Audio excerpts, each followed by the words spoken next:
Hey everybody, today I want to talk about a little topic that everybody mentions, a lot of people make fun of it, but it's a very serious issue here in the Philippines.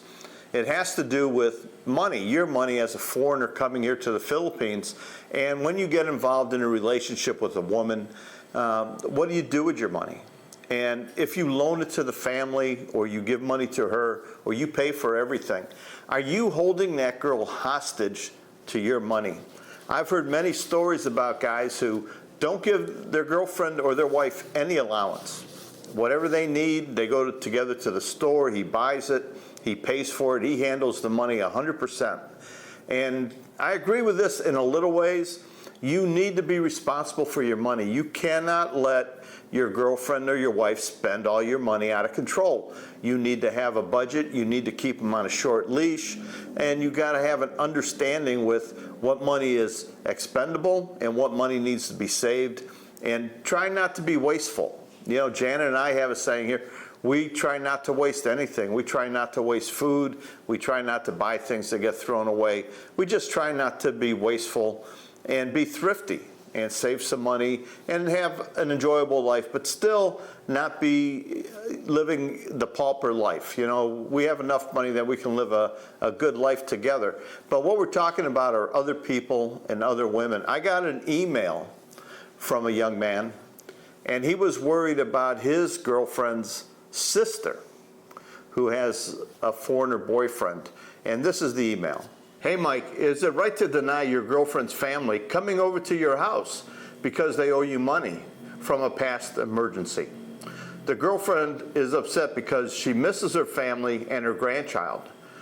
There was an emergency back in August. A member of the family needed to go to the hospital, and this American expat, we will call him Joe, paid over 70,000 pesos to help. He now wants all his money back, but the family cannot pay everything right now. They need time. They are willing to pay back, but this expat, Joe, will not allow them over to his place until they have paid back in full what they owe. The girl is not even allowed to go see her family. This can't be right. What do you think? Well, guys, you know me. I'm going to tell you what I think. Before I replied to this email, I needed to get a little bit more information, and I wanted to know how long they had been together and how long have they lived together, and the answer was 4 years. Does he own the house? No. Does he rent? Yes. Is she on the lease with him? Yes. Does she have any kids? She has children, and she has a granddaughter. All her children live with her daughter. They do not live with her and him, so they live in the province with the family. How far away does the family live from them? They live in the mountains west of Naga, and Joe and his girlfriend live in Cebu City. So the whole story here then is this man, Joe, we're just going to call him Joe, lives in Cebu with this girl, and he loaned the family some money, and he wants the money back. Maybe the day he loaned the money, we weren't there. Maybe they said they'll get it right back to him. Maybe he needs it badly. Maybe he does not have any savings. Maybe he's worried about never getting it back. But he wants his money back. That's fair. That's fair to loan money to somebody and want it back. But did he loan it to him, or did he just take care of the emergency and then after the fact told him, I need it back? And whatever the agreement was between him and whoever he gave the money to, we're not privy to that information. But let's just assume he gave it to them with the understanding that it was a loan, that he needed the money back. Well, I recommend you always try and make a payment schedule with somebody. If you're going to loan a Filipino or a Filipino family or even a foreigner money, have an understanding of the terms. You know, if you're going to loan somebody 70,000 pesos, figure it's going to be a 3 or 4 year loan. They don't make much money. If you get 1,000 pesos back a month or 2,000 or 3,000 pesos back a month, it's a win for you if slowly you get repaid. Should this foreigner hold his wife prisoner because of his money? is the big question here. Is it right for him to say to her, your family cannot come here and visit? Your family cannot have contact with you. You know, you can talk to them on the phone, but they're not coming into Cebu City. They're not going to have dinner with us. They're not coming over to the house. They're not visiting. You cannot visit them either because you're with me. And you have to be on my side in this issue. You have gone ahead, Joe, and restricted her from visiting her children, her grandchildren, her siblings, her brothers and her sisters, her cousins, her parents, and if she has any grandparents left alive, visiting them also. You have said to her, hey, it's me and you, honey. You don't visit nobody until they pay us back. They pay me back. And you're holding her hostage. You're holding her prisoner as somebody who's in the middle of this. And it's her family. You know, when the girl, her family's in trouble, they're in the hospital, they need something very bad, she's going to ask you as her partner, can we help? And you have to determine if that's something you can do. And you have to determine the course of action. Is it going to be a loan? Is it going to be a gift? I have loaned money to family. I've loaned money to friends with the understanding I'm going to get paid back.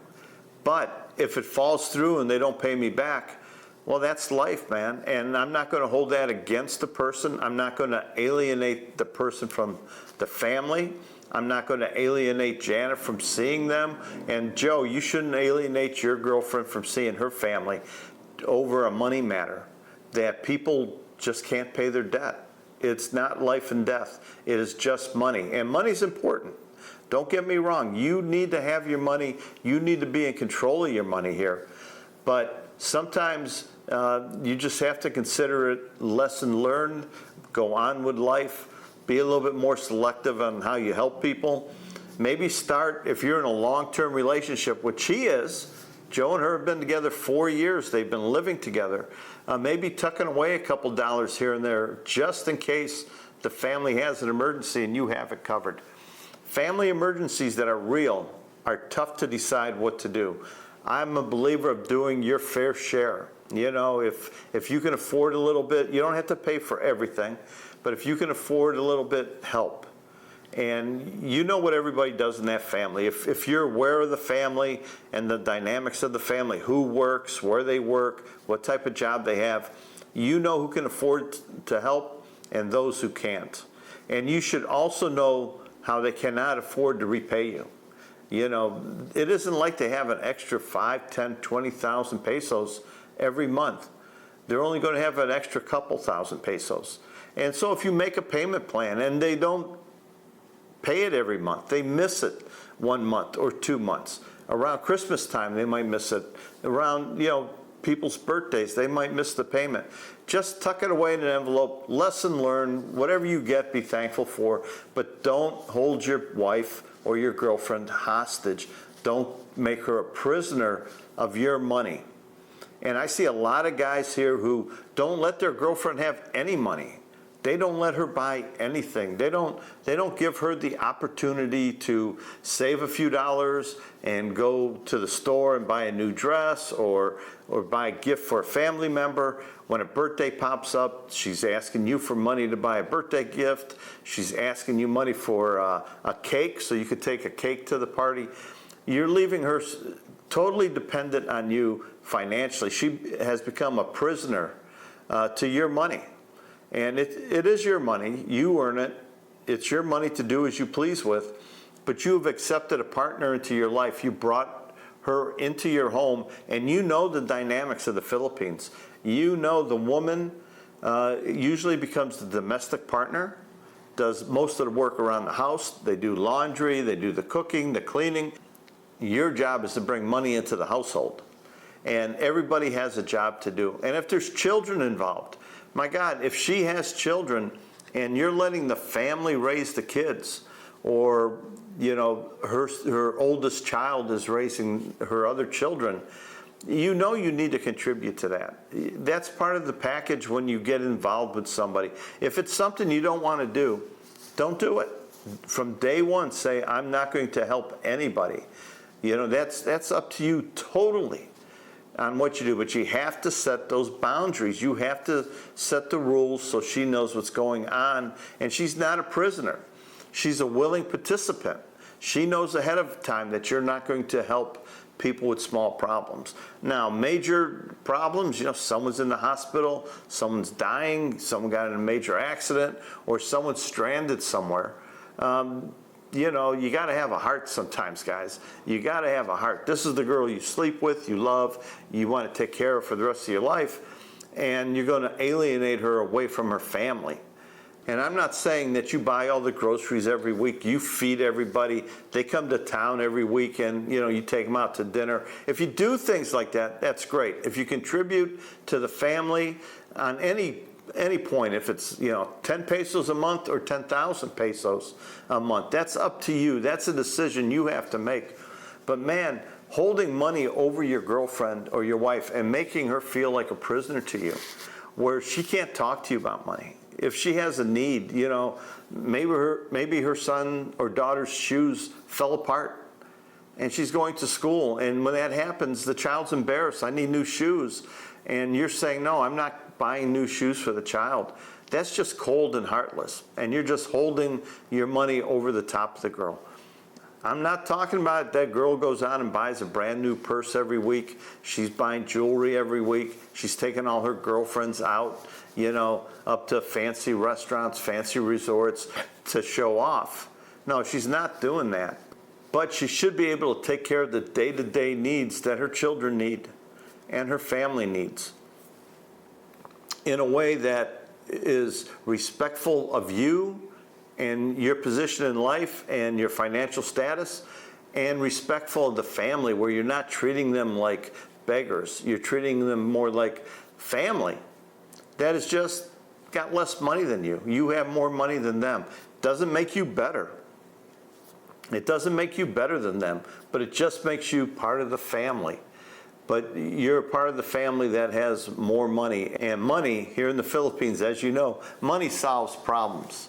I'll tell you the things you don't do is you don't help people start businesses. You don't help family members, start a sari store. These are little silly things I think men do to show off their money. You have the two extremes, and here we're talking about the extreme where he doesn't want to give any money to the family and demands immediate payment from the family.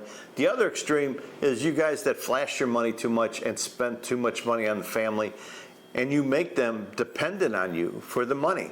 When the electric bill comes due, they don't think about how they're going to pay it. They just say, oh, go have Joe pay it or have Mike pay it. See if you can borrow money from them to pay the electric bill.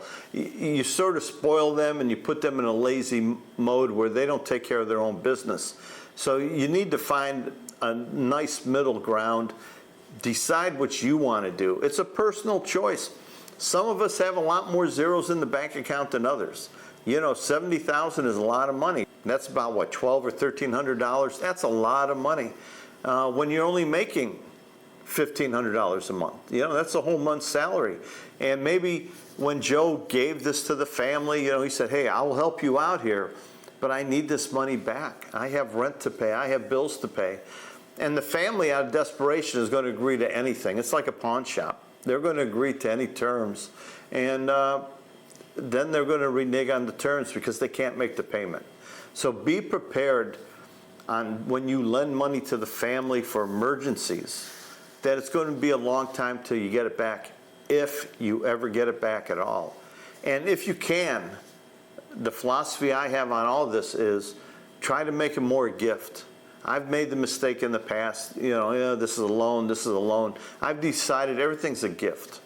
Any money I give is just a gift. It's gone.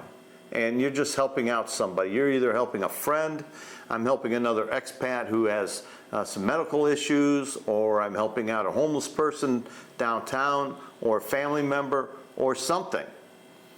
It's just a gift. And looking for repayment is just going to cause you a lot of aggravation and loss of good friends. Because money, when people owe you money, you've learned this a long time ago back home. The way to lose a good friend is to loan them some money. And if you have friends here and they need help, just give them the money. But to put your girl in a situation, and I want you guys to leave me a comment. What do you think? would you ever hold it over your wife or your girlfriend where she could not go visit the family or visit a certain friend because they owed you money? Would you take her friendship away and the love of her family and restrict her from seeing her family or friends because they owe you? And you're never going to let her go visit again until the debt has been settled.